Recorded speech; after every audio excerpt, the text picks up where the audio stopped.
Przeczytam komentarz ojca Augustyna Pelanowskiego do jutrzejszej Ewangelii. Osobom, które wsparły kanał, wysyłam dodatkowy komentarz w formie pliku MP3 oraz niepublicznego filmu, który mogą oglądać oraz udostępniać wszystkie osoby, które mają do niego link. Z Ewangelii Świętego Mateusza. Jezus zobaczył człowieka, który pobierał cło.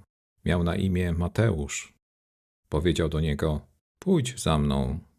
A on wstał i poszedł za nim. Gdy Jezus siedział w domu przy stole, wielu celników i grzeszników przyszło i usiadło z nim oraz z jego uczniami. Zobaczyli to faryzeusze i pytali jego uczniów: „Dlaczego wasz nauczyciel spożywa posiłek wspólnie z celnikami i grzesznikami?” Gdy on to usłyszał, powiedział: „Lekarz nie jest potrzebny zdrowym, lecz chorym. Idźcie i starajcie się zrozumieć, co znaczy: miłosierdzia chcę, a nie ofiary. Bo nie przyszedłem powołać sprawiedliwych, ale grzeszników”. Wyobrażam sobie Mateusza jako dojrzałego mężczyznę, któremu ciągle towarzyszy myśl, że źle podliczył rachunki.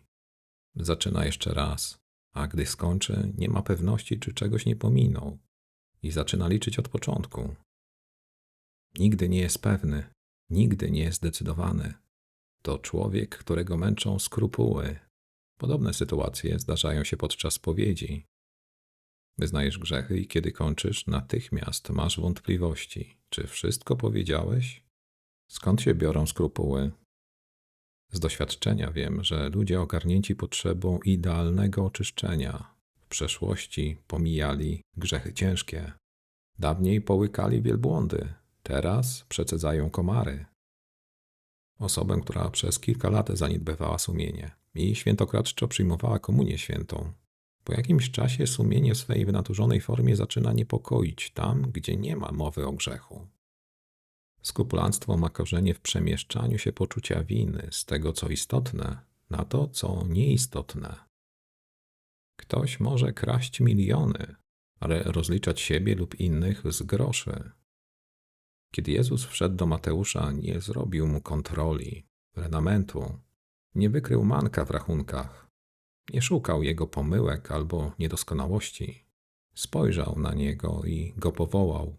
Dał mu miłość, która go wyprowadziła z neurotycznej potrzeby rozliczania siebie i innych. Skrupulant chce być absolutnie autentyczny i rozliczony z Bogiem i sobą aż do najmniejszego szczegółu. Człowiek jednak nie jest aniołem, a Bóg nawet w aniołach dostrzega braki. Powtarzanie spowiedzi, lęk przed przeoczeniem jakiegoś grzeszku, nieustanne niezadowolenie z siebie w końcu dają efekt odwrotny do zamierzonego. Zamiast pokoju płynącego z doskonałości, przynoszą niepokój podejrzeń o niedoskonałość i przerzucanie swojego niezadowolenia na innych, złośliwym krytykowaniu, narzekaniu, obwinianiu innych o własne niezrównoważone nastroje. Skrupulant ma wrażenie, że w każdej chwili grzeszy, dlatego ciągle się spowiada. Jest przekonany, że musi płacić Bogu najlepszymi uczynkami za tolerancję, bo na miłość, jak uważa, nie zasługuje. Słowo skrupuł pochodzi od łacińskiego scrupulum. Jest to rzymska miara ciężaru wynosząca 1,137 grama. Skrupuł jest więc drobiazgiem, najmniejszą z możliwych miar, najlżejszym ciężarem.